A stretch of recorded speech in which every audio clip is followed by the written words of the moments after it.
So we have enough to get started. So I'm going to call this ZBA hearing and get ourselves underway.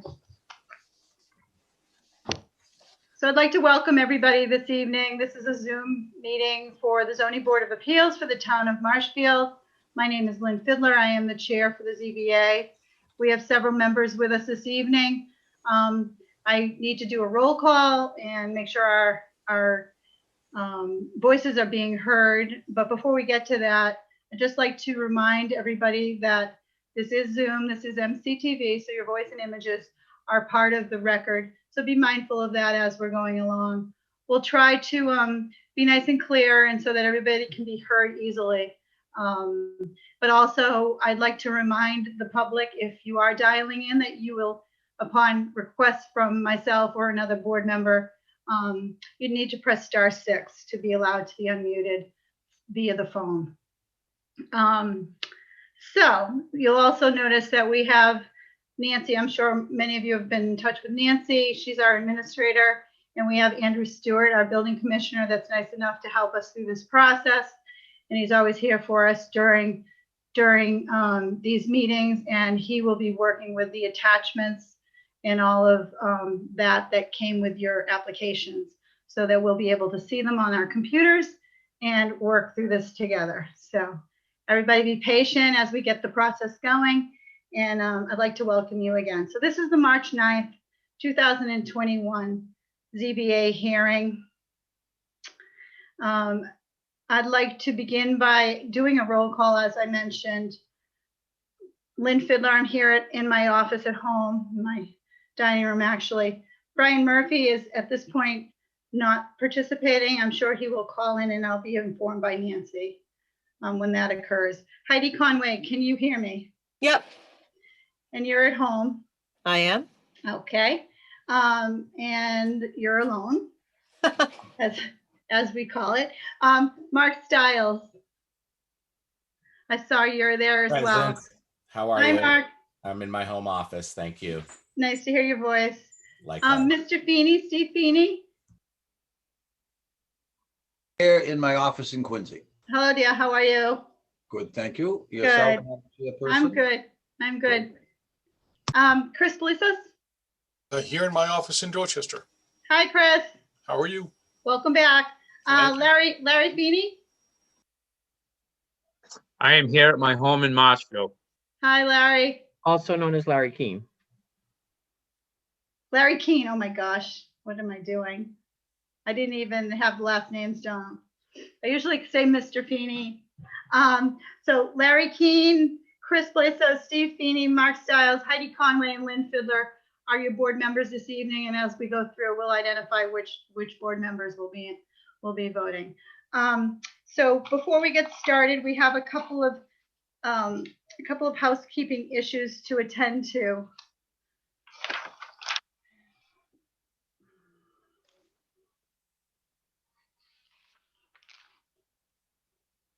All righty. It's been brought to my attention that case 21-19, which is 624 Webster Street, Manuel Francis and Sons Incorporated, is going to be moved to the next date certain, which to my understanding is March 23rd at 6:30. Is that correct, Nancy? That is correct. Okay. So I'd like to make a motion to move that hearing. Do I have a second? Oh, second. Seconded by Heidi. All those in favor of moving case 21-19 to 3/23 at 6:30 or a time certain? Lynn Fiddler, aye. Heidi Conway. Aye. Mark Stiles. Aye. Steve Feeney. Aye. Chris Blizos. Aye. And Larry Keene. Aye. All righty. So we've done that. The case that we have for 2108 for 115 Monitor Road, is that something that we're good to go with, Nancy? No, I did not receive any additional plans. Okay, so we are going to continue that as well. Yes, Okay. And the same thing with 2110, correct? correct. Okay. So I'm going to make a motion to continue case 2108, which is William Smith, 115 Monitor Road, to a date certain of March 23rd, 2021 at 6:30. Do I have a second? Second. Seconded by Heidi Conway. All those in favor, Lynn Fiddler, aye. Heidi Conway, Aye. Mark Stiles, Aye. Steve Feeney, Aye. Chris Blizos, Aye. and Larry Keane. Aye. Ready.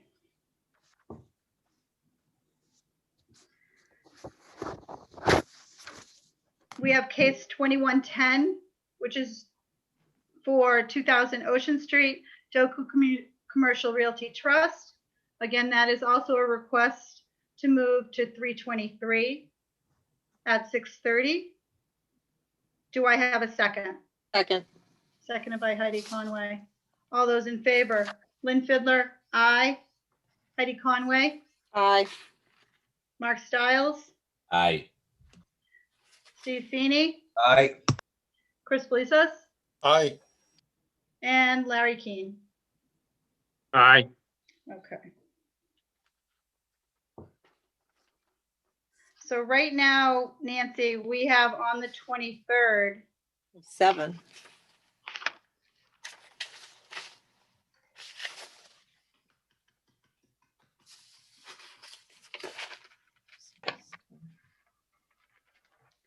yeah, 7. So we'll see how tonight goes with these other hearings.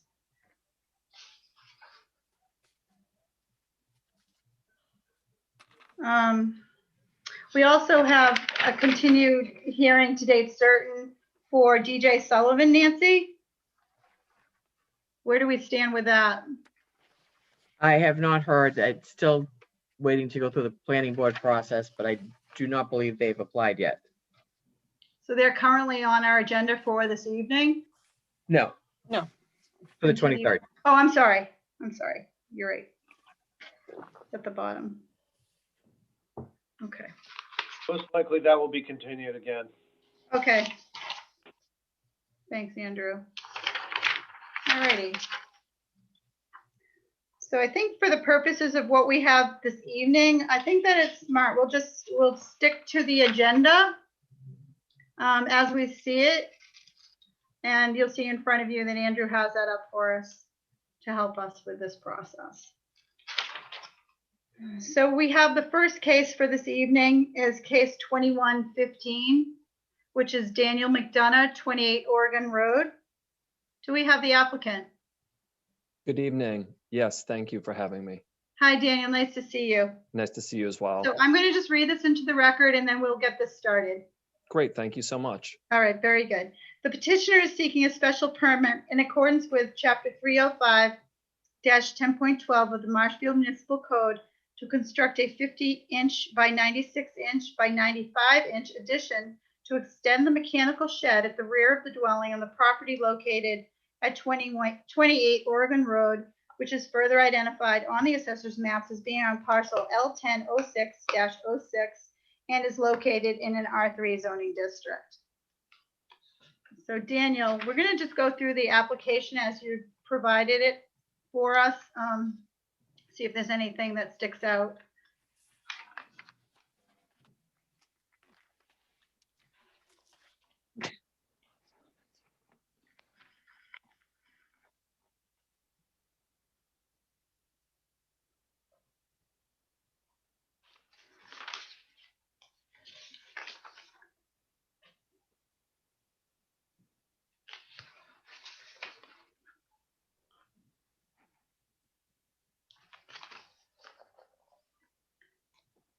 Okay.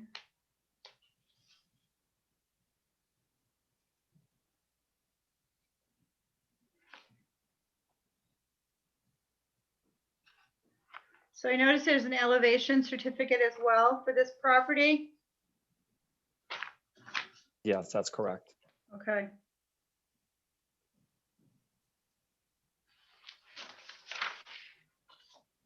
And we're-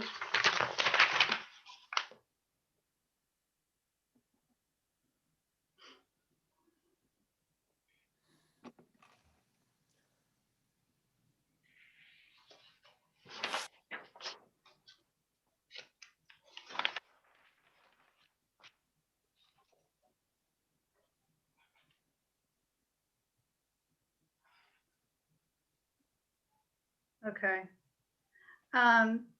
So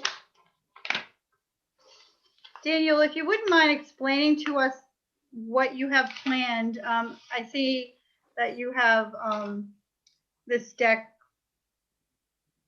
this shed, and explain where your nonconformities are, and we'll work through it together. Yeah, absolutely. I don't know if it's helpful for me. It seems like Andrew's doing a great job of driving the pictures and everything. So if there's anything specific that you need me to show, just let me know. But Okay. essentially, if you scroll back, Andrew, to that picture that shows the back of the home, you can see where that mechanical shed is extending, and that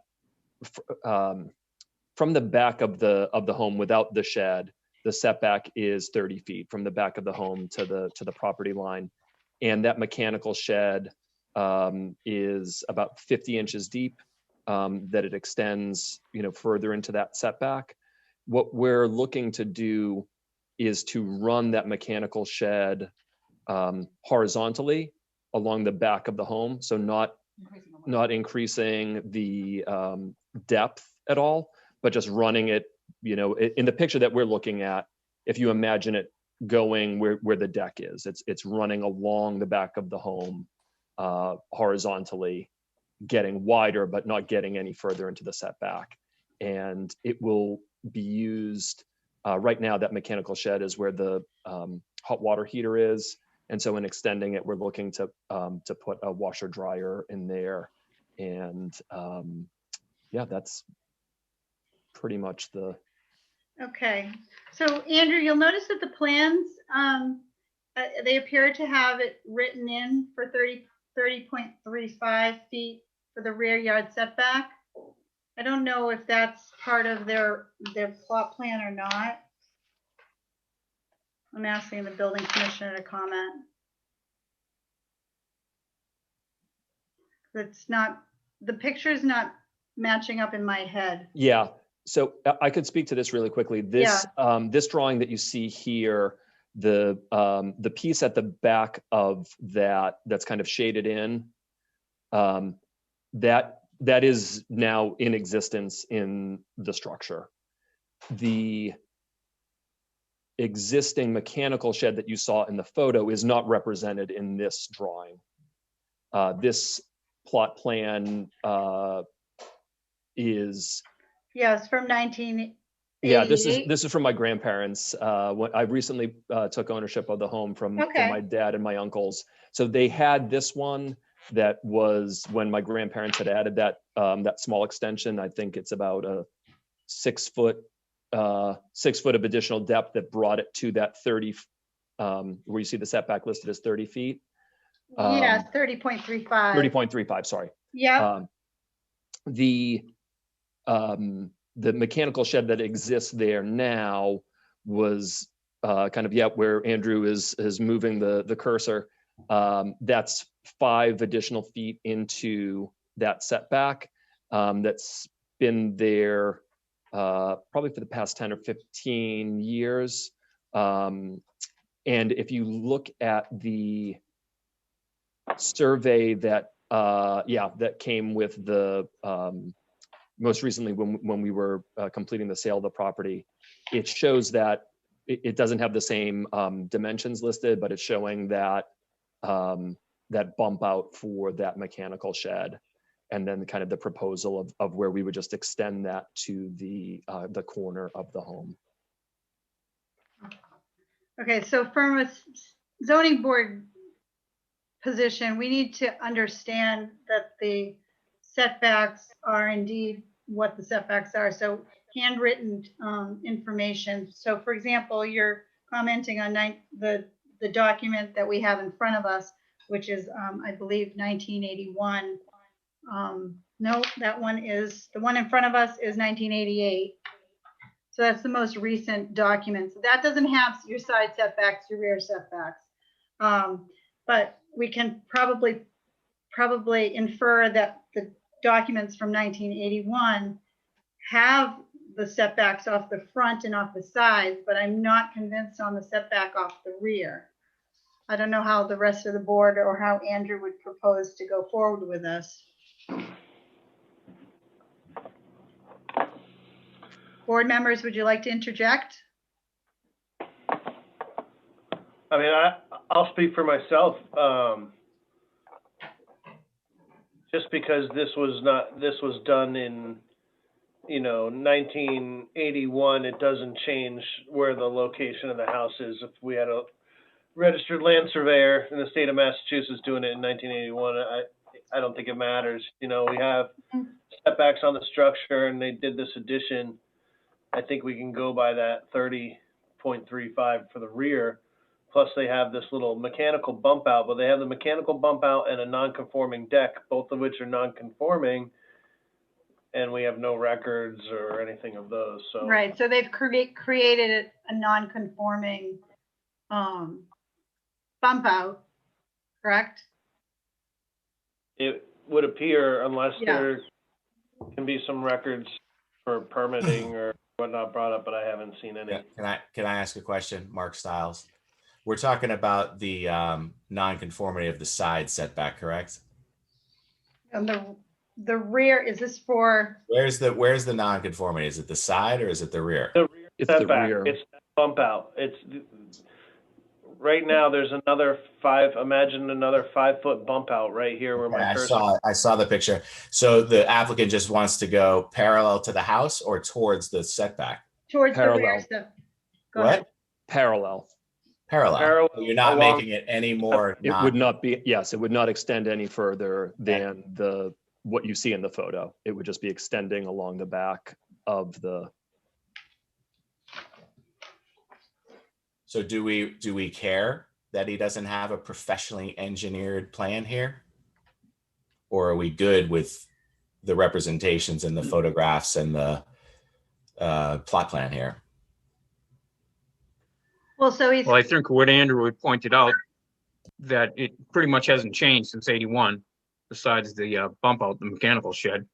And now he's not increasing the non-conformity going backwards, he's going side to side. So I think I'd be content with the plan from 81. Can I ask a silly question maybe? Did you actually do the addition in 81? Because it looks like there's already a bump out on that plan, maybe not centered like this one. so the drawing from 81 reflects the proposed bump out, reflects a proposed addition that did happen in 1981. All right, just wasn't And clear then- on that because yeah, it yeah. shows a bump out. I don't have any problem with the bump out. Is it adding on to the bump out?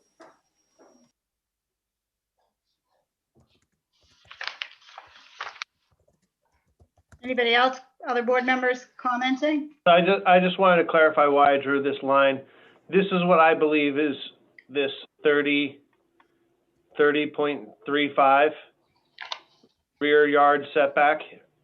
When in 1981, when they proposed this addition, they did it so that it would conform to the setbacks. They did an addition that would conform and maximize their the size of that lot, what they could do.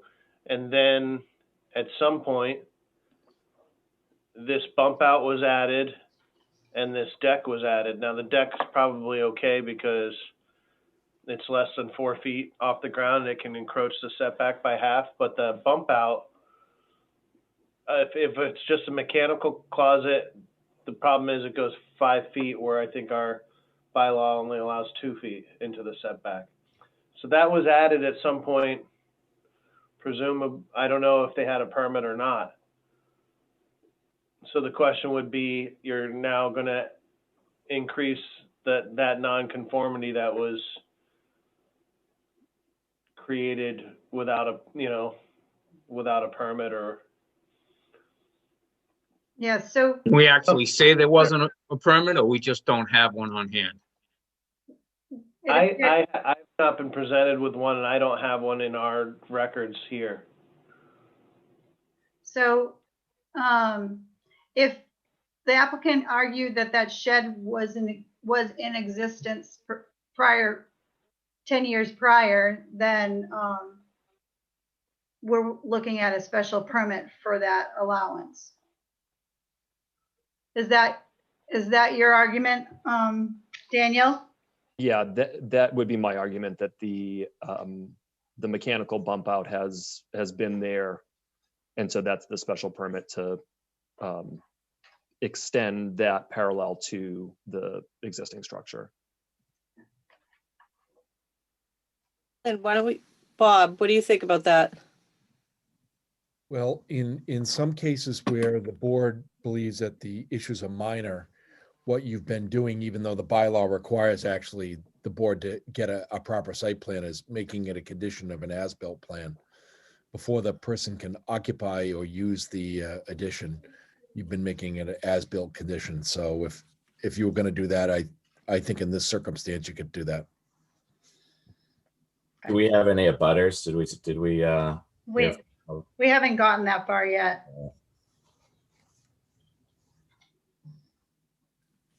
So the proposed actual addition is going to just match the existing house, and just, you're going to go back a shed dormer off the back. Is that what you're proposing? Yeah, that's correct. It will match. If you pull up the photo, it'll, basically just match that, so that we would be able to. So Andrew, is he proposing to extend the roof line out over that shed? Is that what I'm understanding? Sorry, everybody. If I can be clear in my head, are you taking that electrical shed bump out and basically mirroring it to both sides of the house all the way across at that depth? At that depth, but just to the one side, as shown in the other drawing. Closest to us in the picture. Okay. Yeah. The deck will be remaining. Yeah, that stays on that side, and then the bump out goes to essentially the side that you can't see. There's a matching window. Is there an angle there that we can see? I think I have one. Is it all right if I share, Andrew? I'd like to see what you're proposing. Okay. A sec, let me make you a co-host here. Nancy, can you make him a co-host?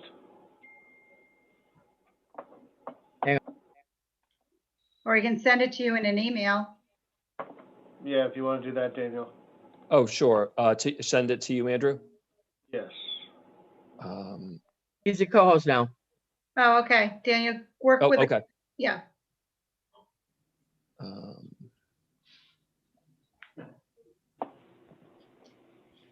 Give me just 1 second.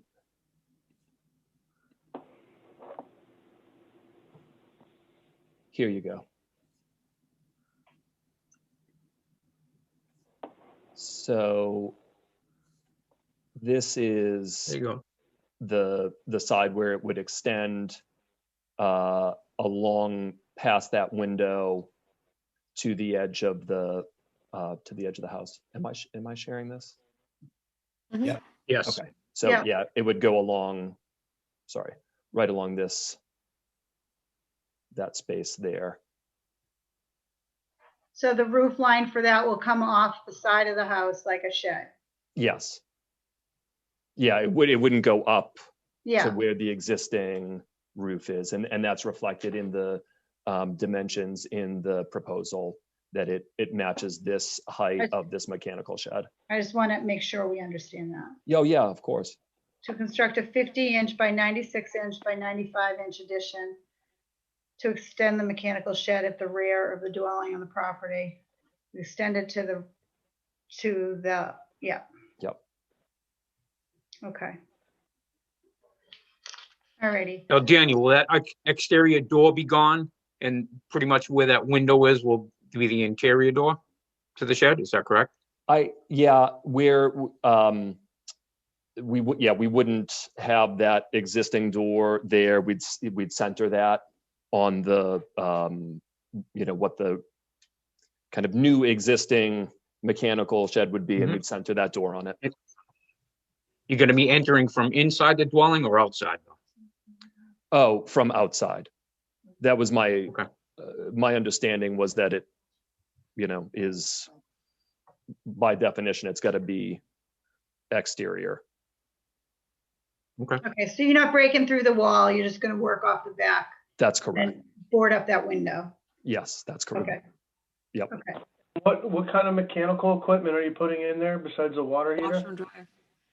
Right now, the existing shed has the hot water heater and the boiler.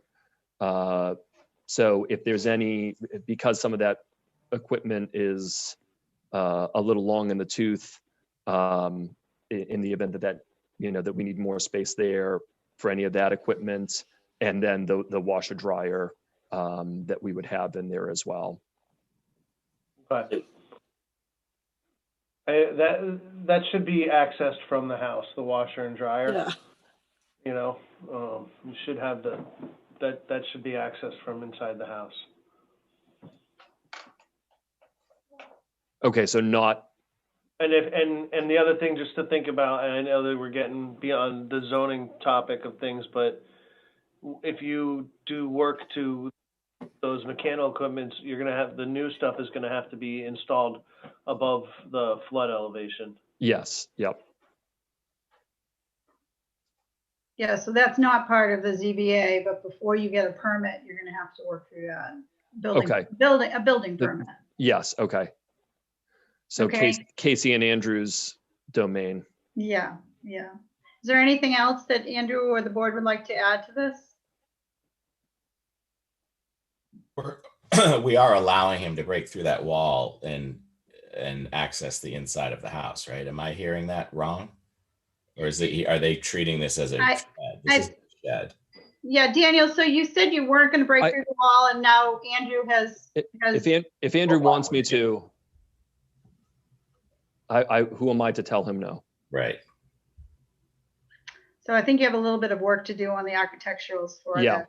And then a floor plan and all that. Yes, yeah.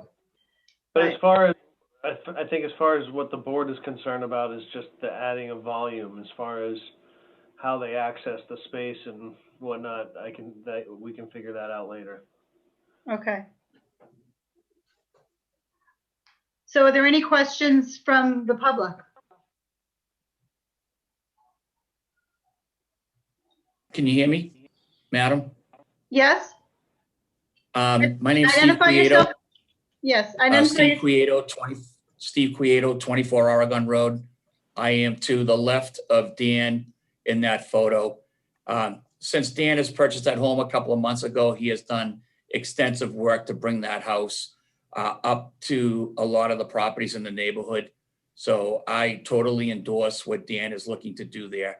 He has been nothing but a great neighbor and a great addition to the neighborhood. Okay, that's nice to hear. Thank you for your input. Is there anything else anybody else in the public would like to say?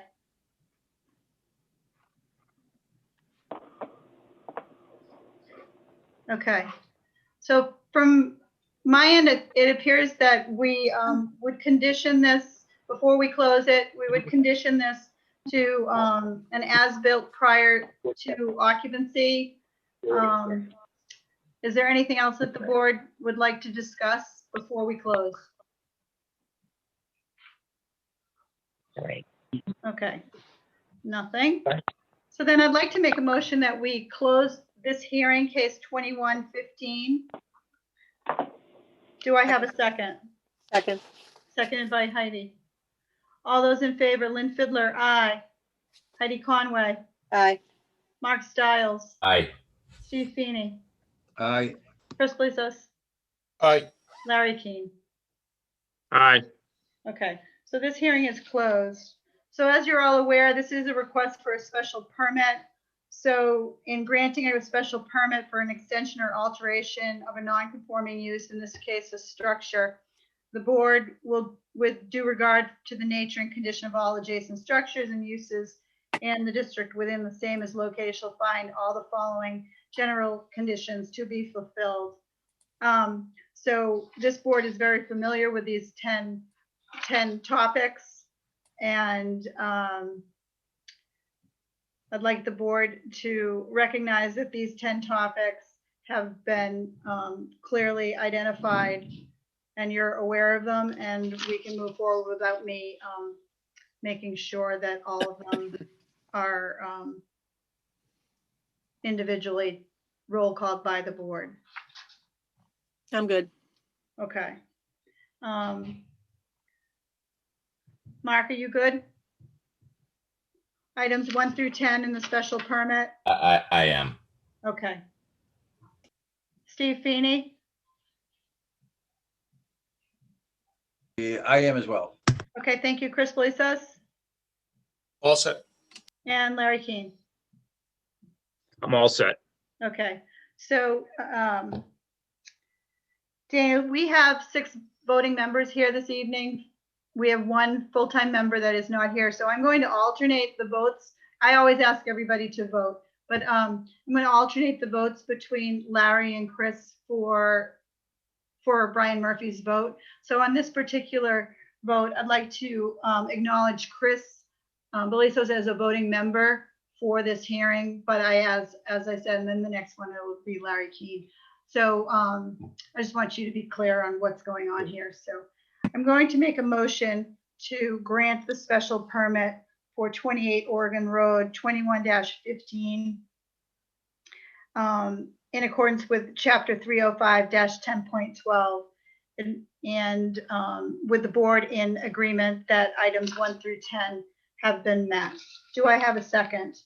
Second. Second by Heidi. All those in favor? Lynn Fidler, aye. Heidi Conway. Aye. Before I did already mention about the as-built prior to occupancy. That is a condition under these votes. Again, I'm going to, Heidi, second. Yep. Lynn Fidler, aye. Heidi Conway.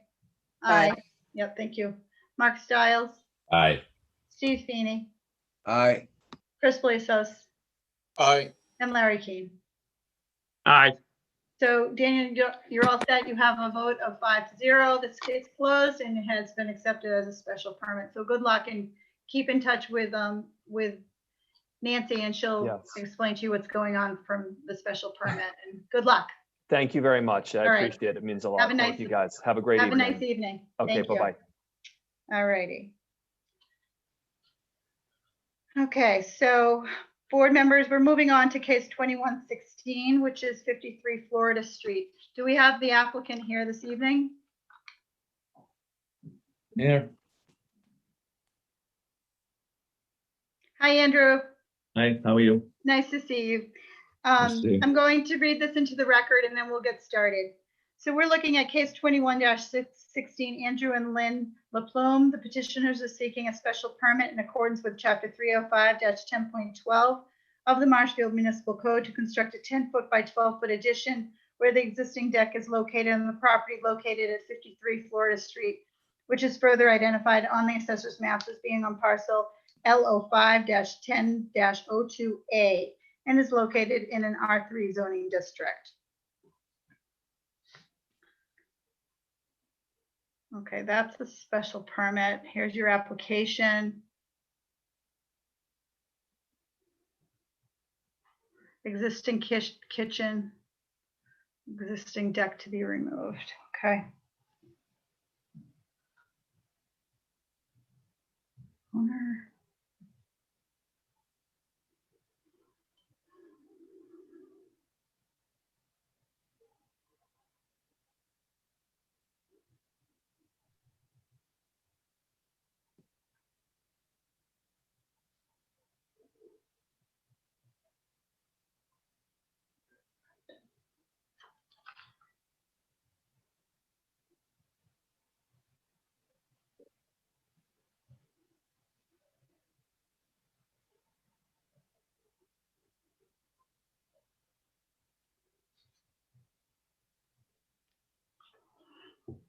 All righty.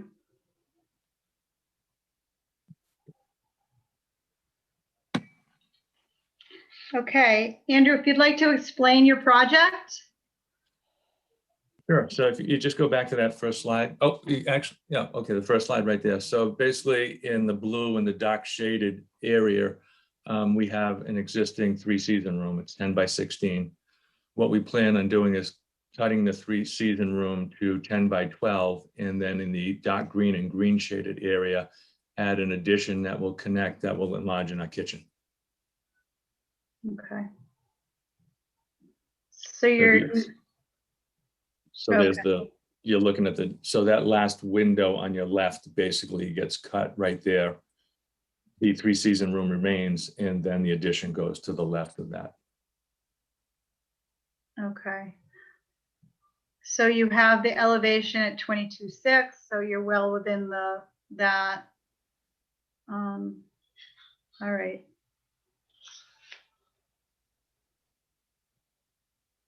So where's the nonconformity? I think it's on the new addition in the property line. All right, let's look at the site plan. If you go back to the site plan, Yeah, it was at the thank beginning. you. Yep. You see it, it's at 24 something. Yeah, there you go. So this is an R3, so I think we're 15, 15, 15, and 30 at the rear. So you're 24, I can't read that. Andrew, can you zoom in on it? 24.46, I believe. Thank you. So here's another example of a plan with handwritten dimensions, not so much dimensions, well, a little bit of sketchy here and there. So this is another example where the board, if they are willing to waive the requirement for the architectural and the site plan for an as-built at occupancy. So we'll discuss that. Well, the existing porch and the existing wood deck and stuff was drawn in there. That's not added.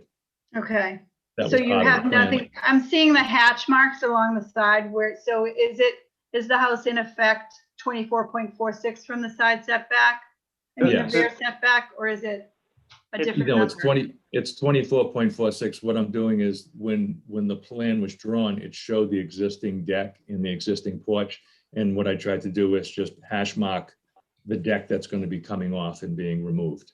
Oh, okay. Does everybody understand that? Yep. Okay. Almost doing the same thing. Yeah. Andrew, do you have any comments? I mean, my only comment would be that, you know, this distance from this point straight down is going to be shorter than the hypotenuse, basically, of this little right triangle. Yeah, That's the only thing. Is but it's we not.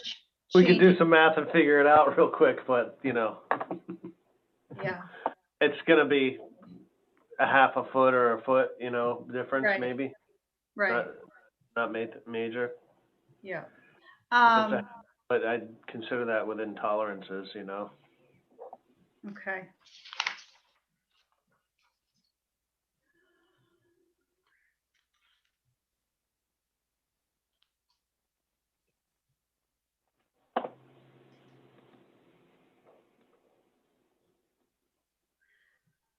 So this particular hearing as well has the plan, Andrew, not you, Nancy, has the planning board weighed in on this case? No, I didn't send this to the planning board. Okay. Why would this? If I could add, this Sure. is unfortunately the second time we've gone around on this. In 2016, we applied for this and it got Okay. approved, but college tuition got in the way. And we weren't You know how able that to is. we weren't able to execute by 2018. And then we decided to wait till we were ready to do this. So this basically, the plans and everything that you see here is a rehash of the 2016 application that was approved. And do you have do you have that decision? Oh, yeah, yeah, I have copies. I don't have it available, right? I have it. I have copies of it, yes. Okay. Nancy, or, I can't access it now because Andrew has a screen, but if Andrew wants to go into I'll take it. Yeah, let me take a quick Thank look. you. 2016. yeah, I believe they were submitted. thank you. Oh, you think they were submitted in this package? I believe so. Okay. Okay.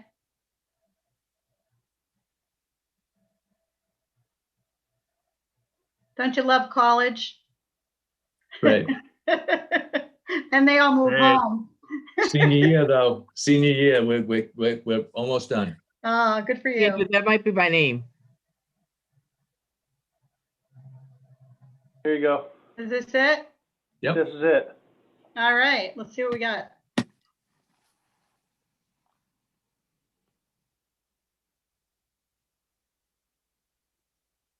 Hey, there's a few names there I recognize. Okay. Any conditions on that? Let's keep going.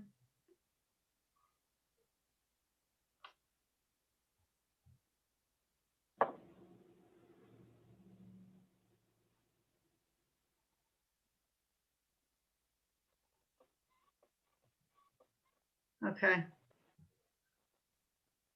There you have it. All righty. Any questions from the board?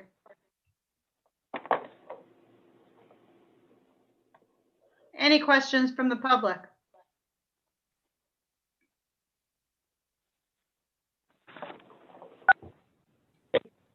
Hey, Lynn, it's Brian. I'm just letting you know I'm here on the phone, but I'm Hi, Brian. doing Okay. Did you So, just hear I what we won't had? be voting. You're not going to Yeah, be no, I voting on heard. this? I won't be voting. Well, I Just won't a- vote tonight because I can't. I don't have the visibility that you guys have. So Okay, I'm well, you're just- listening. I'm just gonna listen in. All right. Okay, thank you. Okay. Bye. All right.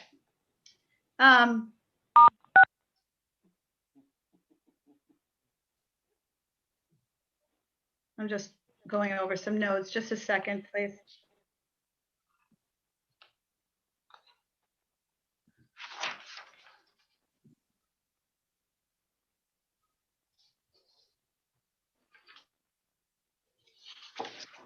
All right. I think that we're all okay to close this hearing. I'd like to make a motion to close case 21-16 for 53 Florida Street. Do I have a second? Second. Seconded by Heidi. All those in favor? Lynn Fidler? Aye. Heidi Conway? Aye. Mark Stiles? Aye. Steve Feeney? Aye. Chris Blissas? Aye. And Larry Keane? Aye. All righty. So this hearing is closed. I'd like to note that to the board that we will not be endorsing that shed that you're seeing in front of you as a condition to this special permit. And the other condition is, of course, that prior to occupancy, there is a condition of an as-built. Is there anything else the board would like to add? Just a question, Lynn. Sure. If the math makes that leg A there of the triangle 22 feet, do we have to do a special permit? Do we have to do a special? Yes, because it's within the 30 feet. It's a side setback of 30. I apologize. Yeah, it's the rear setback, I believe. It's a side setback, right? I believe It's the rear. it's the rear setback. Yeah. Correct, everybody? Yeah, it's That's right. been a long day. Okay, This one here. yeah. The shape of this lot is very unusual. Yeah, I thought that established a new side, not a rear. Okay. Yeah, it's an L-shaped lot. There is actually 5 lots that create that. So we attach to Shirley Street from the rear but the house faces Flower Street. And then it continues down to Lincoln. Okay, is that, all right. Are we good to go, Chris? Sure. Okay. So the conditions, as I mentioned, I'd like to make a motion to grant the special permit. And as I reiterated in the previous hearing, that the board needs to assure the applicant that we have met the requirements of a special permit, items 1 through 10. And I am going to just, again, reiterate the importance of the board in agreement that 1 through 10 have been met. Lynn Fiddler, aye. Heidi Conway, Aye. Mark Stiles, Aye. Steve Feeney, Aye. and Chris Belizos, Aye. and Larry Keane. Aye. Okay, so let's move forward for a vote. I'd like to grant the special permit for 21-16 Andrew and Lynn LaPlume for 53 Florida Street. Do I have a second? Second. Seconded by Heidi. All those in favor with the conditions as mentioned. Lynn Fiddler, aye. Heidi Conway, Aye. Mark Stiles, Aye. Steve Feeney, Aye. Chris Belizos, Aye. and Larry Keane. And again, Larry Keane, you're the vote on this Aye. for that fifth vote from Murph. Okay. Good luck. Thank you very much. Thank you. Have a nice evening. You too. Yeah.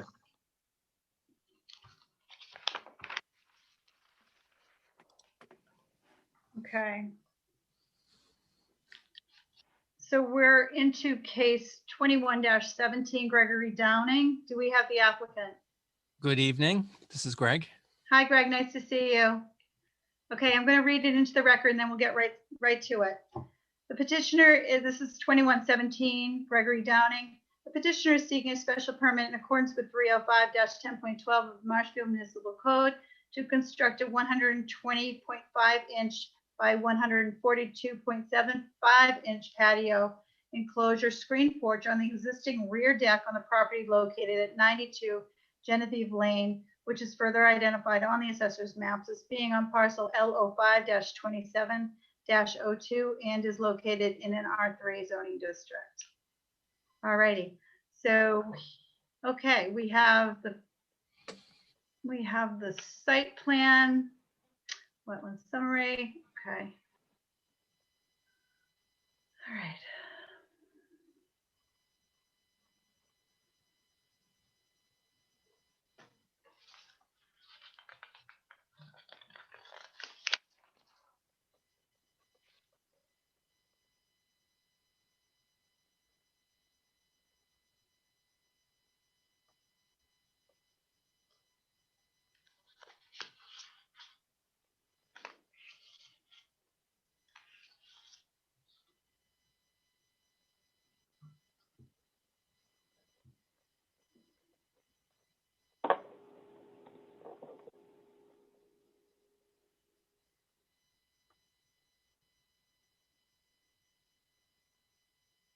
All right. 2017.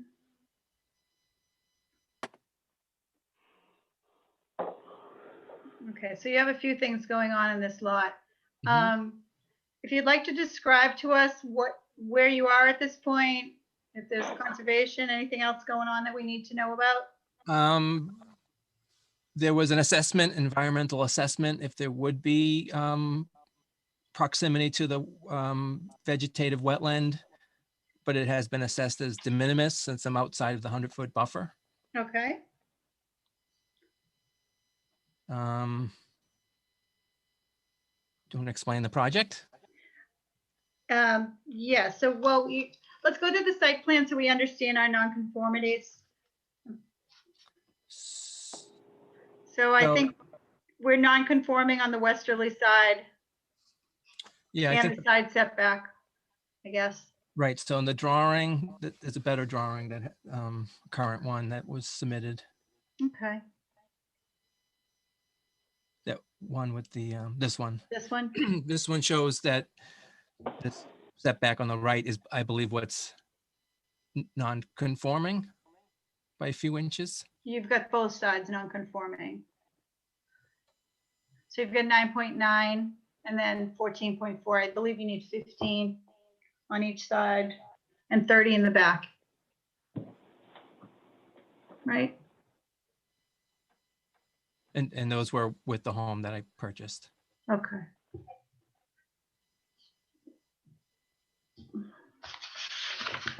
So do we have the rear, is the rear setback on that identified?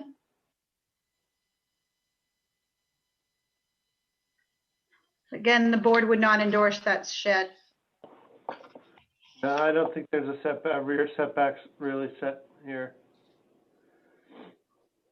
To me, it looks like it's well within the 30 feet. But again, this is another example of another as-built prior to occupancy. Yeah, what's this say?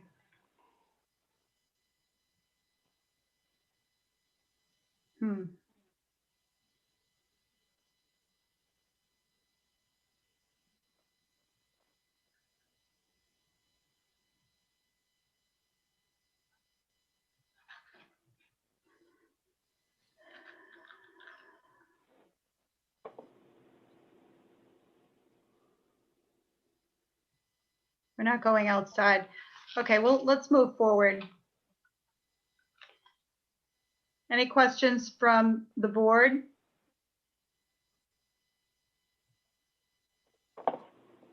Real quick, Lynn, he's actually, no matter what the setback is in the back, he's not increasing Right, it. right. Correct? We're staying right on the I'm deck. just looking at the plans as far as, Yeah. yeah, I don't see it there anywhere either. yeah. Yep. Okay. So we have architecturals, we have the deed, we have the as-built, we have the de minimis proximity to the wetlands. And this is kind of a no-brainer. Okay. Any questions from the board? Any questions from the public? All righty.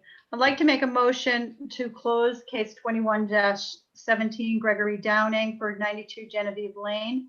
Do I have a second? Second. Was that Mark? That was Mark. All right. Seconded by Put Mark. it in the mix. All those in favor, Lynn Fiddler, aye. Heidi Conway, Aye. Mark Stiles, Aye. Steve Feeney, Aye. Chris Blazos, Aye. and Larry Keane. Aye. And I'll remind you, Chris, that your vote is on the record for this case. So I mentioned prior that this has the shed that we will not endorse and the as-built as a condition of occupancy. Is there anything else the board would like to add?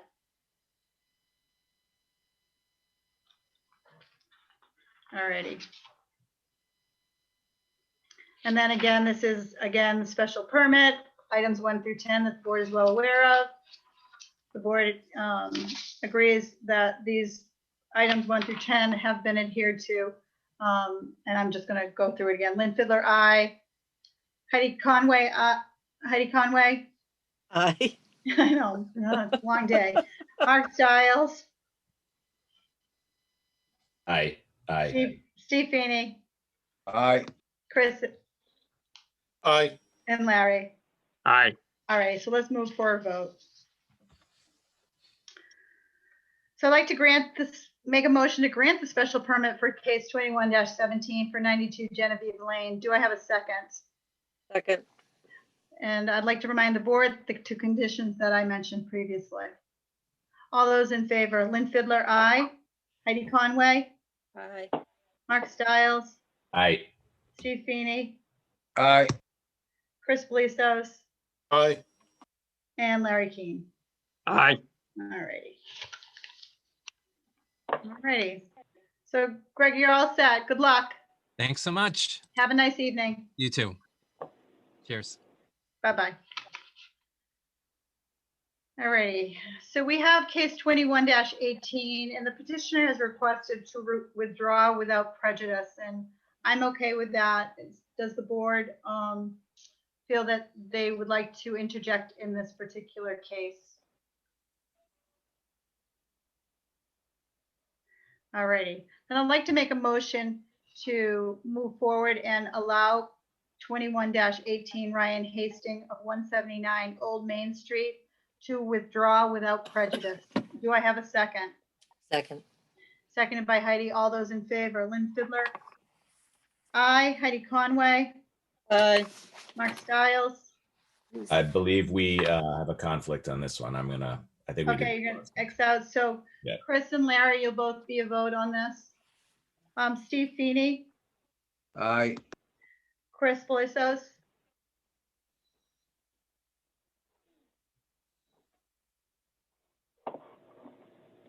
Chris,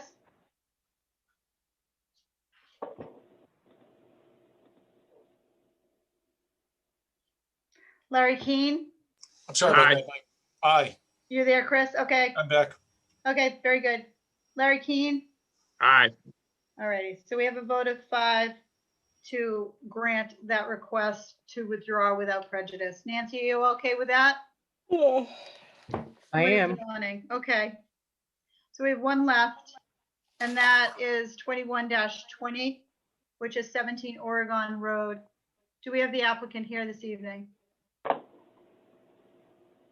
Yeah, hello, this is Daniel Serber, 17 Oregon Road. That's my address as well as what I'm representing.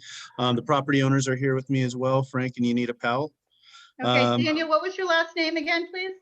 Serber, S-E-R-B as in Bravo, E-R.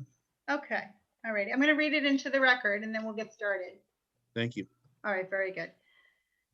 This is case 21-20, Frank and Janita Powell, in accordance with 305-10.11 of the Marshfield Municipal Code. The petitioners are seeking a variance for relief from 305-6.01, applicability of dimensional and density regulations, to subdivide the existing 14,110 square foot lot into 2 lots, one of which will be 6,290 square feet and the other 7,820 square feet on the property located at 17 Oregon Road, which is further identified on the assessor's maps as being on parcel L1007-05B and is located in an R3 zoning district. So I am the hearing officer. We have a 6-member vote right now, 6 members here available for a vote. So let's start with your application. And I'd like to remind the board that this is a variance. So we need to meet the criteria for a variance.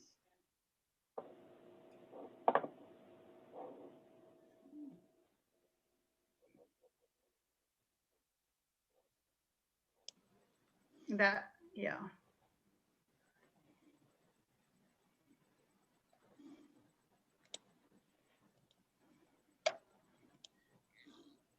So just a sec, let's just, all right, okay.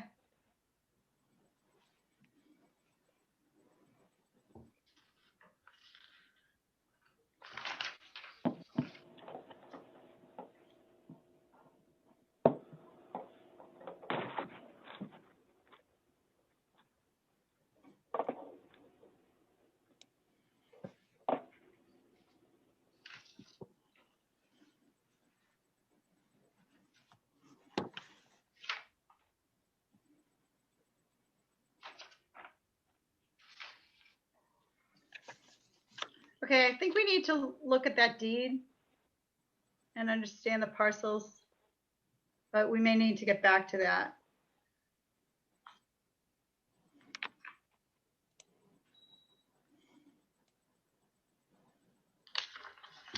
Thank you. I'll be sitting this one out, Lynn. You're sitting this one out? Yeah, I think that's my name right there. I notarized that deed. So is this the Okay. last one of the Oh, evening? there you go, okay. Did you say this is the last one of the evening? I believe it is. Nancy, am I correct? Yes. Okay. So you're gonna check out on us. I'm All right, gonna Mark. Have a nice night. you as well. Thank you all. Thank you. All right, so right now we have Lynn, Heidi, Steve Feeney, Chris, and Larry. So we have 5 votes, which are necessary.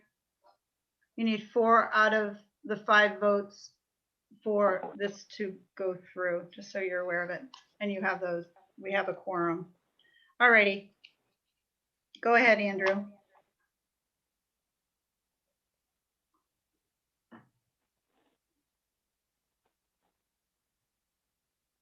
All right, so just a sec, the lot itself was combined sometime in the 1990s without the landowner approval. A specific public hearing. This lot was at one time 3 distinct lots that matching the size of all lots in our community. So before we go any further, because this, I don't want to rehash, can this be explained to the board? Yeah, This so, is very unusual. yeah, so the original subdivision was for 3 lots. There were 2 lots that were 4,505 square feet. An additional lot, which the current house is on, it was 5,100 square feet. So a home was built there at 17 Oregon Road in 1923. At some point, we believe in the 1990s, because when you follow the title report, it's 3 separate lots, and then there's a map that was recorded in the 90s that shows 1 lot. There was no public hearing that we can find that was recorded, nothing in the public record that shows an official combination of the lots. When I was talking, almost a year ago now with planning and the town attorney, they thought when they passed the zoning bylaw, they had just gone through community, the neighborhood, and found lots that had the same owner, that were under the minimum or minimum lot size, and just combined contiguous lots. And that's how this became a single lot. And we're not sure officially when that happened. Okay, so before we go any further and start on digging up other things, Bob, can you comment on that? Is that Nothing that the town has done affected a combination of these lots or a merge of these lots. These lots merge when the property owner or a prior property owner took title to multiple lots. Merger occurs by operation of law when someone acquires in the same name abutting parcels. So that's what happened here. Nothing that the town did had anything to do with this. The original subdivisions in this area were either from the late 1800s or early 1900s. And many parts of the town of Marshfield were laid out in approximately 5,000 square foot lots. And in the early 1900s, lots were being sold for $1 that were beach lots down there. We've come a long way from there, but nothing that the town did on this property led to the combination of these lots. And what you have now is 1 conforming lot in a district that requires 10,000 square feet of minimum lot area. This lot has 14,000 square feet. right? Is there something you, as the applicant, would you like to add something to that from town council? No, we can continue down. Well, it's the board's discretion whether or not to continue. You have to meet the criteria that we have as our bylaws for a variance. And it appears to me that that first item number 1 has not been met. I'd like the board to weigh in on that. Well, I think there's a few things, Lynn. Larry Keane, real quick. Yeah.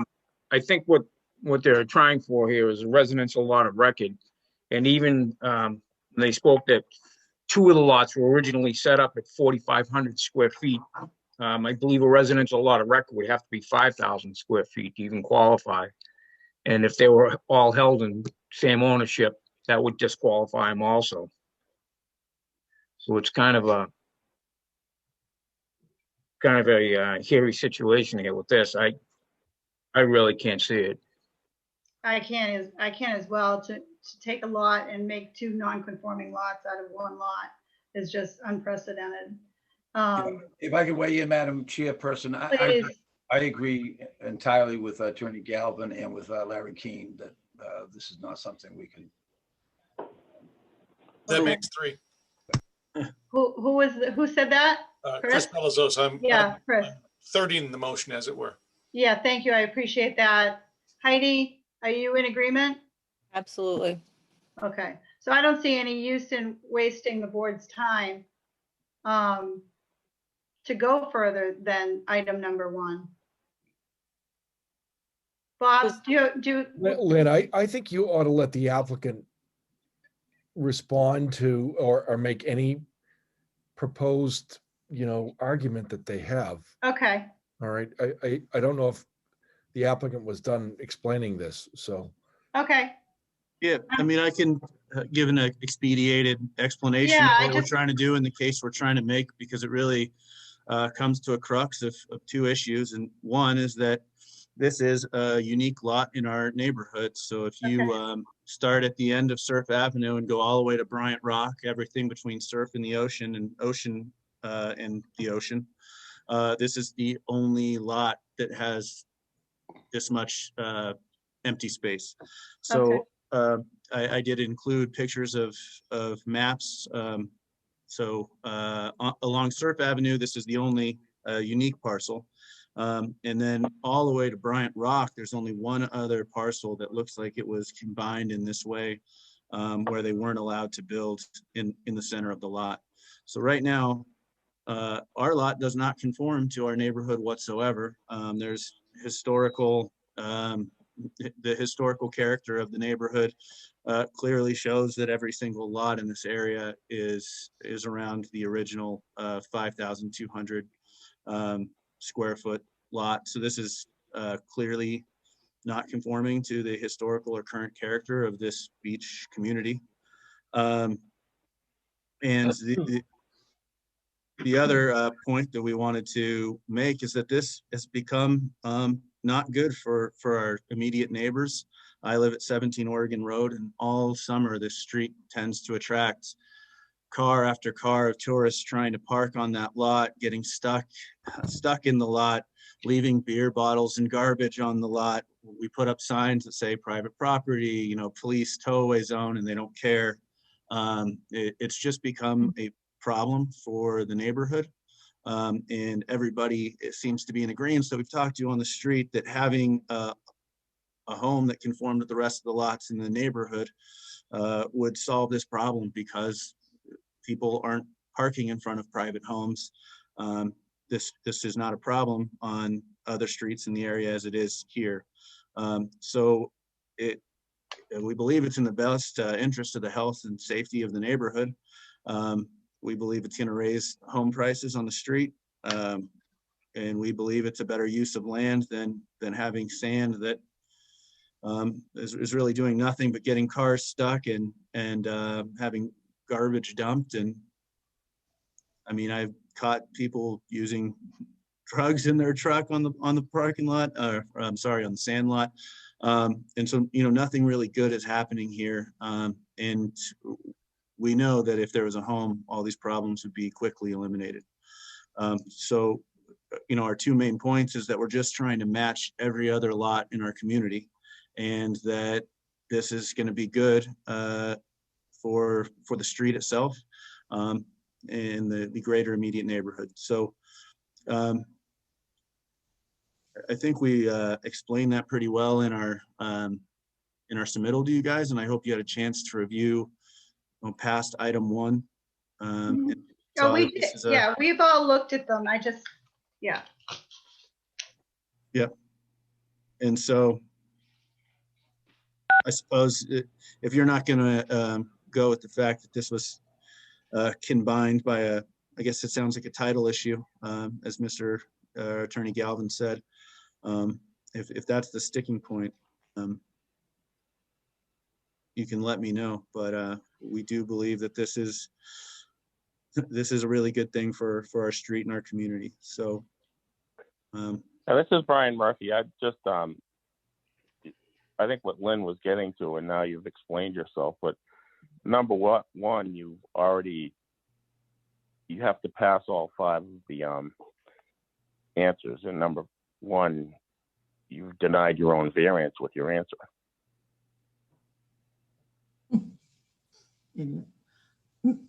So have you attempted to get a building permit for this one lot, the combined lot?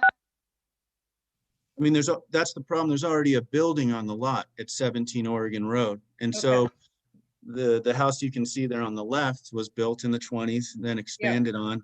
And then they combine, if they just combine those 2 lots that you're seeing that form the empty space, we would be fine. But instead they combine, or somehow the lots got combined with the home lot. And that's where our issue is. If we had the original lot line that you can see, the darker line is our proposed lot line, and then to the right, to the east, if that was the original lot line drawn there, we would be perfectly, fine. There was a home built on an intended lot, and then we don't have a problem with the other two lots being combined if we're able to build on that lot. And so, I mean, it is an abnormally shaped lot. It's more abnormal than the community, the rest of the community. And, I hope that somewhat answers criteria 1. Well, you've obviously spent a great deal of time researching and trying to prepare this application for us, and I do appreciate that. I didn't mean or intend to shut you down from further explaining your application. So I'm glad that I gave you the opportunity and the board was able to hear what you have to say. But I do still stand by my original comments for the reasons for variances, and I understand what you're saying, but it's not enough of an argument for myself. The rest of the board has their own vote as well. So I'd like to open this up to the rest of the board and then go to the public, and then we'll see where that takes you. Okay? Sure. Any other comments from the board based on the applicant's explanation?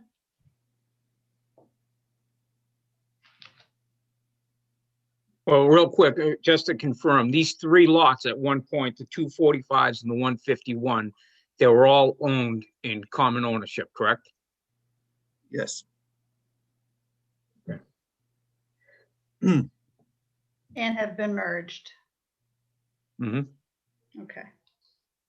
But again, I think what he's trying here is residential lot of record, and the fact that there are conditions for that, and the minimum lot size is 5,000 square feet. Right. And 2 of them were 45, and they couldn't be in co-ownership. So right there, he's kind of cutting himself off there. Yeah. Doesn't meet those requirements. There's 2 lots of 4,500, and those, like I said, if those are combined, we're totally fine with that. That would leave the additional 5,100 square foot original lot. If that's the criteria, we can resubmit with that original lot line and have just the new lot be the original 2 combined, and then have the original 51 square foot lot separate. I just don't think you can turn back the clock and make that go back to what happened and what occurred when the lots were merged. And I think Attorney Galvin explained that pretty clearly. And it's still 10,000 square foot zoning. Exactly. So the new lot would, combining those 245s would be 9,000. They'd be 9,010 square feet. Yeah. So you still wouldn't be creating a conforming lot. No. Thank you for your explanation, Larry. I think he understands it. Any questions or comments from the public? I know that there wasn't a butter letter, but it was not signed. If I may add something, I'm one of the owners of the property with my wife, and we have supported several neighbors that they're tired of, the lot being empty. It doesn't conform to the neighborhood. So I'm not, versed in all these other zoning laws, but this lot has been a problem, and it looks totally out of place. And we have, like Daniel explained, we have many problems with parking and littering on the lot and so forth. We're trying to upgrade the neighborhood, and we do have support of several neighbors on that street. We can get that letter re-signed. If it wasn't signed, get it signed and submitted to you. Lynn? Yes? There are actually 2 letters submitted. The one in favor was signed. Okay. The one opposed was not. Okay. I I've had my hand raised for a little bit. I'm sorry, just a second. So, Frank, was that, I didn't catch your name. Was it Frank Powell that was just speaking? Yes, I'm sorry, yes. Okay, that's okay. That's okay. So can I just, before we go on to the other public person that would like to give us some input, can we see the letter from the abutters?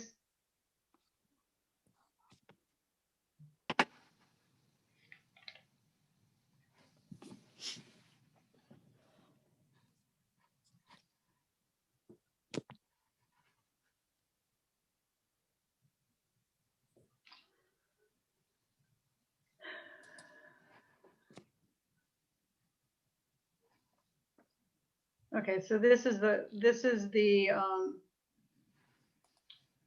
one that's not signed. So I'm more concerned with the one that is signed, but that was not in favor.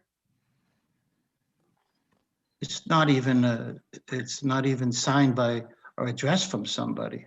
There was a return address, I guess, on the envelope, but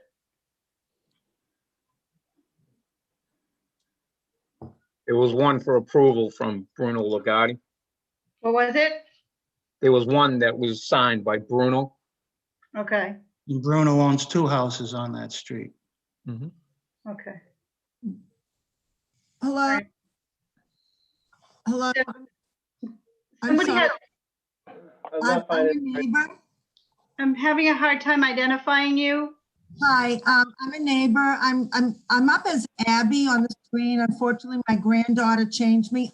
I'm Dorothy Steele. Dorothy, what was your last name?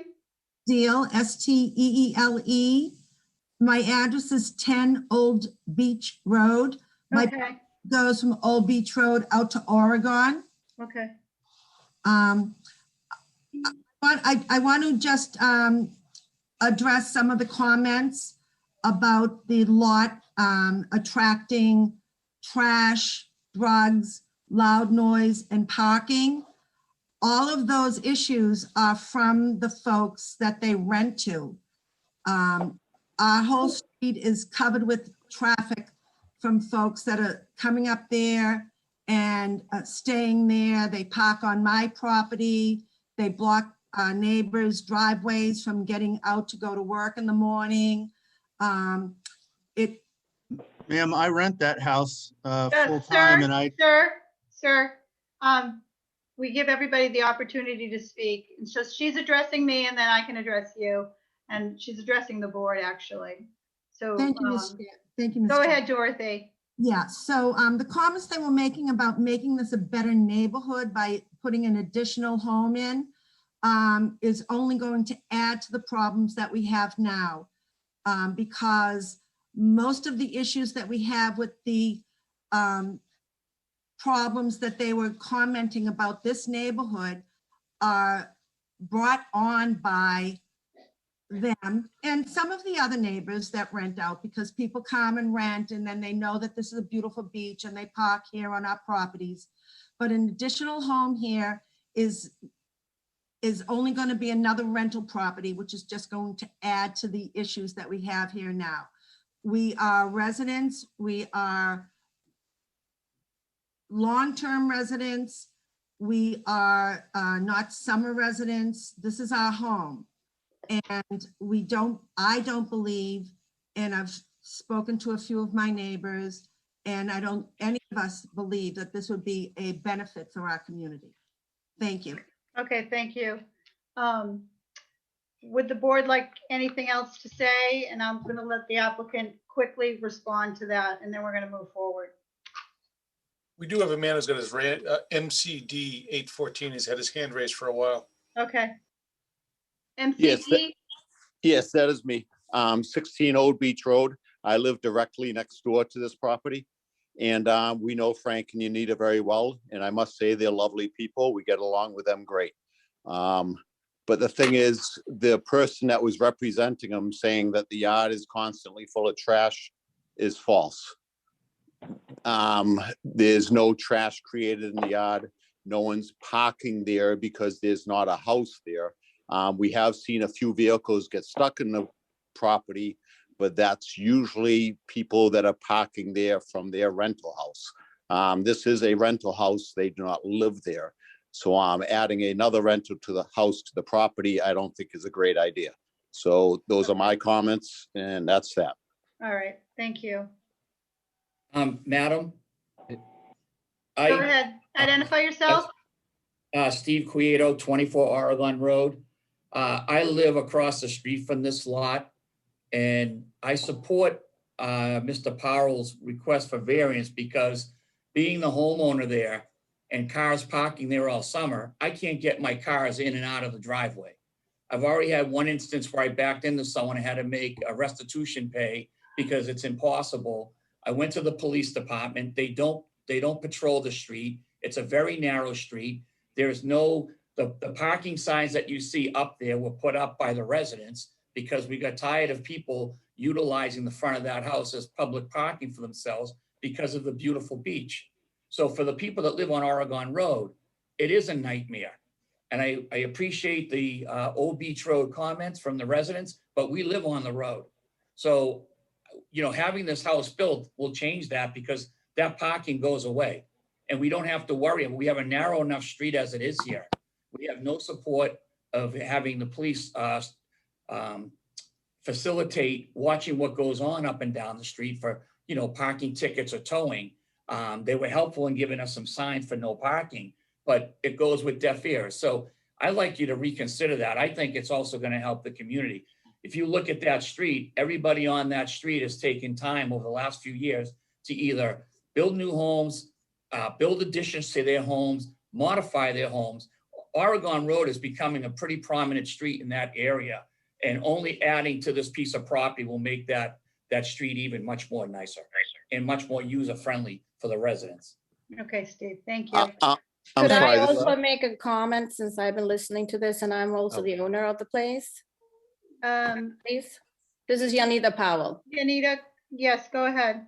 So according to what Abby is saying, she's living, her street entrance is to the other side, has nothing to do with Oregon Road. I live on Olympia Road, which is not rented out as it's stated in one of those letters. We rent out 178 Foster Ave and then 14 Oregon Road.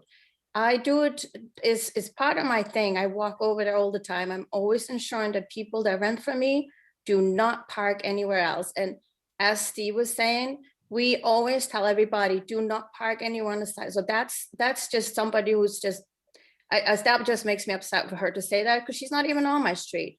So I am the one who rents those places. If anybody has a problem, because I've talked to every neighbor in the neighborhood, I said, always, please tell me if there's any problems with any neighbors or any of my renters that come in there, please let me know because there's never going to be an issue. And I've never heard from one person I dared for them to talk to me about that because that's just not nice. Okay. It's just someone who has nothing else to do. Okay. That's just my opinion, but that just upsets me. Sorry. Lynn, I think we're just getting into personalities here. I think we're, well, it came to that, so. Yes. Right. So, Not necessary. So, Lynn. Andrew, I think Hello? that at this point, I'd like to just take a quick sweep of, I don't want to leave the public the inability to speak, but I think it got a little bit out of hand. It's really difficult to do this in a Zoom type setting. So at this point, I'm going to just leave the mic open for a short period of time, and then we're going to move to back to the board. Hello, my name is Daniel McDonough. You may remember me from 30 minutes ago. Yes. I live directly across the street from this lot. And so when I'm, sitting on the porch that you may remember from the photos from a little while ago, am seeing exactly who is parking there. And they are not the folks that are renting the home up the street. It's people coming for the day, parking on the street, and that does, to Steve's point, and I think even more so for myself and our neighbors that aren't Steve, trying to back out of our driveway, it does cause problems. Additionally, in spending time up there, throughout the year, not just summer, but there are absolutely local teens that are parking on the street there because It's a vacant lot. They're not parking in front of somebody's house. They're parking in front of this vacant lot. And I got to meet some of them, and they're, you know, bringing, coolers full of beer. We're, you know, smelling marijuana. Okay, Daniel, I so- think that you're in favor. I understand that, but I think the Yep. actual activities of that lot are beyond the preview of our board. Sure. So we're here to understand Okay. if a variance is warranted, and if it is. Can- to move Can I just, quick comment? 16 Old Beach Road again, Mike Della Vega. I don't think it's necessary to build a house or separate a lot in order to restrict parking. Okay, so let's see. That's all. Okay, thank you. I think that's a lot of public comments, and I appreciate them. And we are going to go back to the board, and we are going to move forward. I think that this board has enough information at this point to go and close. Is the board in favor of closing this hearing? Yes. Larry's yes. Heidi? Heidi? Yes. Lynn, yes. Marcus recused. Steve Feeney? Yes. Chris Belisos? Yes. Larry Keane? Yes. So all 5 members are in favor of closing this hearing. So I'm going to make a motion to close case 21-20, which is 17 Oregon Road. Do I have a It's second? possible to just say one thing? Who's this, please? Frank Powell. Frank, I'll give you the mic for 2 I mean, minutes. everyone's been talking, and the 2 people you heard from, or 3 people that are in our favor, are on Oregon Road. They know that we're very good, landlords. We take care of our lot, and the people that oppose us are not even on the street. They never. Frank, our garage is on the street. Yeah. That's all. What's that? I said our garage is on the street. That's it. Okay. Lynn, let's close this. We're just dealing with Frank, Chris it's not now. relevant. Andrew, I think that we've heard everything we need to hear on the public side, and I know there's probably a lot of neighborhood things going on there. Hopefully they'll work them out. But for the purposes of this board, I think that we've heard what we need to hear, and abutters' comments are part of what we listen to, but they don't ultimately make our decisions. But they do come into play. So I think we got both sides of the coin. So I'd like to make a motion to close this case. Do I have a second? Second. Seconded by Heidi. All those in favor, Lynn Fiddler, aye. Heidi Conway, Aye. Steve Feeney, Aye. Chris Belisos, Aye. and Larry Keane. Aye. Okay, so this hearing is now closed. As far as the board is concerned, I'd like you to reiterate the importance of the variance and meeting the requirements that we have for a variance. So, does the board want to deliberate this evening, or do we want to postpone the deliberation and go to the next hearing? Lynn, did we talk to Bob at all? We did in the very beginning. Does he have anything else to add, maybe? Well, I'm sure we can get to that. Do we want to deliberate this evening? Do you want to pass this on to the next hearing? I'm good to go tonight. Heidi? Yeah, I can vote tonight. I just want to hear what Bob has to say. Yeah. Steve Feeney? I can vote tonight as well. Okay. Chris? Ready to vote. All right, and Larry Keane? I'm ready to vote. Okay.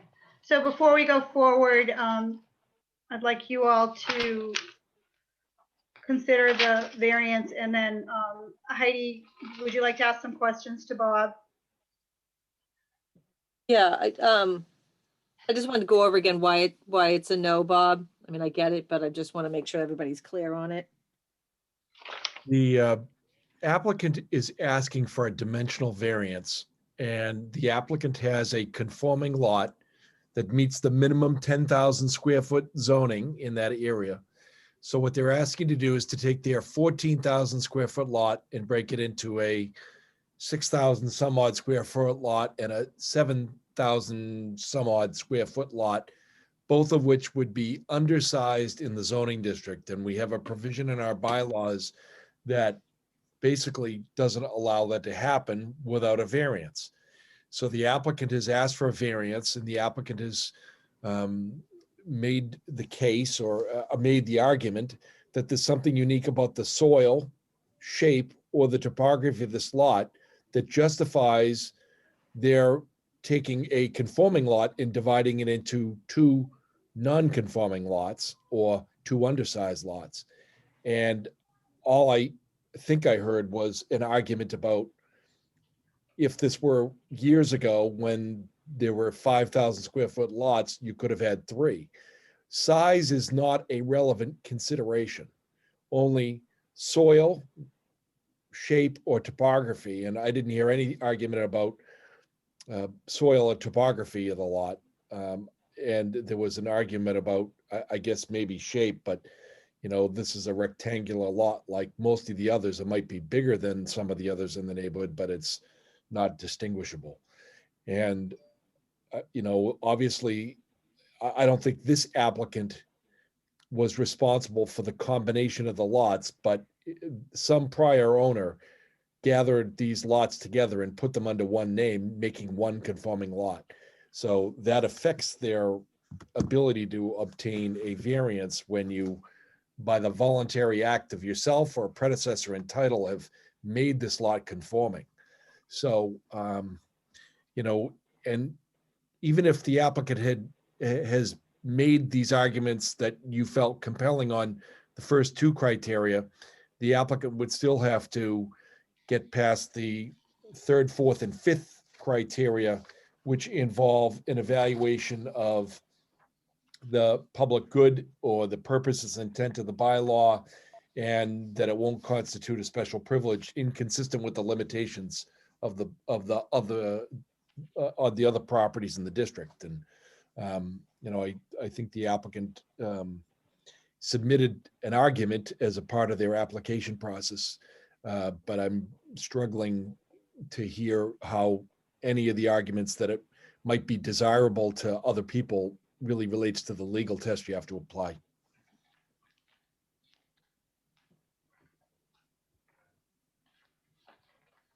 Okay. It makes sense to me. Looking back at his application, which you have in front of you. So we kind of stopped short on number one, but now that based on the information and testimony at hand, I am not in favor of this variance. I don't feel that this particular property warrants a variance. So I'd like to move forward, but I'm certainly willing to hear other deliberation in regards to this particular property.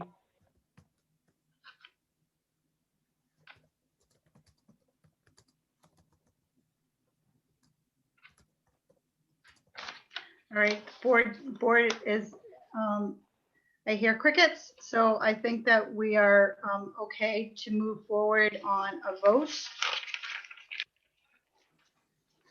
Lynn, where you might not be in favor of this, it's important that the board articulate the reasons for its denial. Okay. So it's going to be important for you to talk about the criteria. Okay. Or at least yourself or any other board members that feel that way. And Okay. conversely, if somebody's in favor of the variance, it's going to be important to explain why you are in favor of the variance. Okay. So it's in coming from my standpoint and from my vote, taking a piece of property, and even though the applicant has argued that that particular property is not consistent in shape as its neighbors, and there was a lot of testimony for that, I feel that this particular property does not warrant being split and making two non-conforming lots. I think that that additional piece of property gives value to the existing house as they have it there, and it's something that I think is a betterment to the neighborhood, having that property there. Whether or not they choose to, how they choose to use that property is up to them. So I am not in favor of making 2 non-conforming lots from a conforming lot. And I'm stuck right there and can't go further than that. Any other board members like to comment? I would agree. I agree with that. I believe that there's things they could do to eliminate the issues that they're having with, and like possibly a fence to put around it. I also think that this property was purchased knowing that this is what you got. So, and we just don't meet the requirements of a variance. I mean, it's just a bad precedent to set, personally. Hey, Lynn, it's Brian just weighing in again. Like I said earlier, is you got to meet these the criteria, and number 1 disqualifies it with the answer. So Yeah. I mean, I that's feel where- that they've spent a lot of time, and obviously they feel very strongly, but I just don't feel that we have enough support to grant a variance. Madam Chairperson, I just like to add my comment is that I think they've made as good an argument as they can make. Very valid. I know the parking has gotten increasingly worse. I had a family member who lived down there and basically almost sold it. In addition to other factors, the increased influx of people to that area, parking all over the place, leaving trash, walking to the beach with it. But still, we can't, this is a conforming lot. To make it into 2 non-conforming lots, I think would be unprecedented, and we have to follow the bylaws. It's a shame, but those are the bylaws. Those are that's the rules and regulations that we have to adhere to. So I think, unfortunately, it has to be a no for me at the starting point. Okay. So before variance is granted, number 1, conditions and circumstances are unique to the applicant's lot, structure, or building, and do not apply to the neighboring land, structures, or buildings in the same district. So what I'm hearing from the board is that particular condition is not met. Number 2, strict application of the provisions of this bylaw would deprive the applicant of reasonable use of the lot.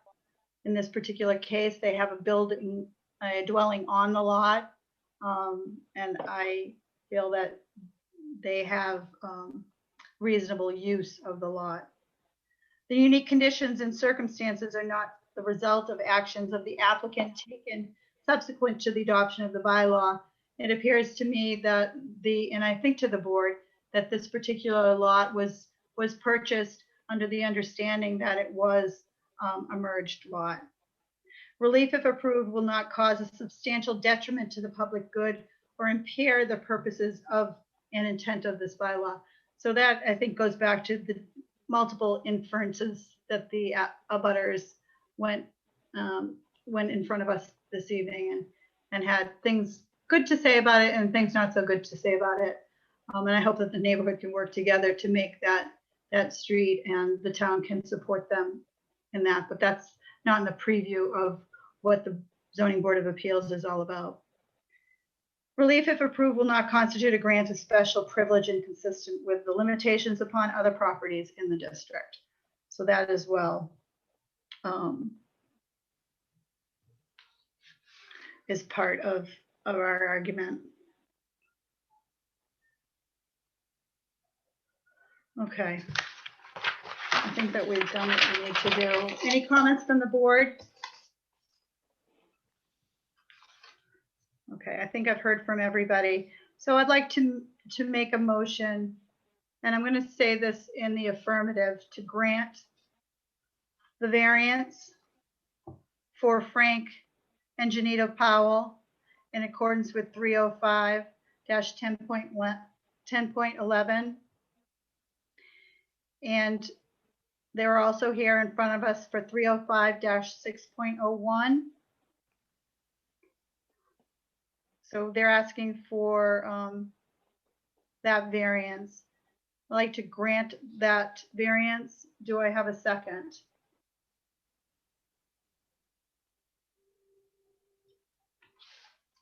Heidi? Yep. I'd like to grant that variance. Yep, I said second. Seconded by Heidi.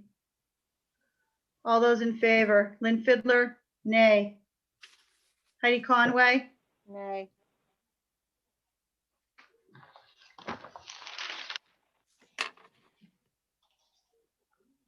Steve Feeney.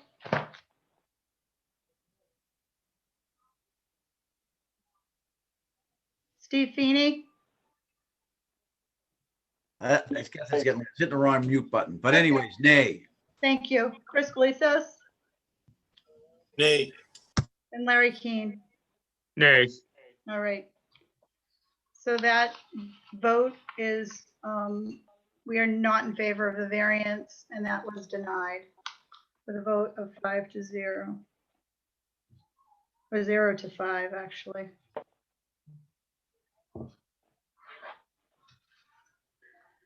Nancy, are you all set? I am all set. Okay, so I think that at this point of the evening, we are okay to adjourn, unless the board would like to add something. Lynn, I probably just want to add something just for the record that Yep. for the people that were granted permits and the people who were denied permits, the board will file a decision within 14 days. And the applicants, if they received a grant, will be responsible to record those once their 20-day appeal period passes. And for the person that was denied, the appeal period begins 20 days after the date. The appeal period extends for 20 days after the date that the decision is filed with the town clerk. Just on that point, Bob, you had asked for some specificity as to reasoning. On the nay vote, I would go condition 1 and 2, looking specifically at the language of Gamache versus Acushnet about the hardship issue. Usually Nancy sends me over, and because I listen in on the board meetings, I'll assist based on the motion and the discussion with the rationale. And I think that's an excellent point. And I know the Gamache case. Yes. Can you excellent. reiterate that to, I was writing notes at that time. Would you repeat what you said, Chris? What I said was, in terms of specificity, I agree with the board that condition number 1 was not met, but also condition number 2 was not met, specifically the reference to the retirement property and the hardship language, which I think is controlled by the language of Gamache versus Acushnet. Okay, thank you.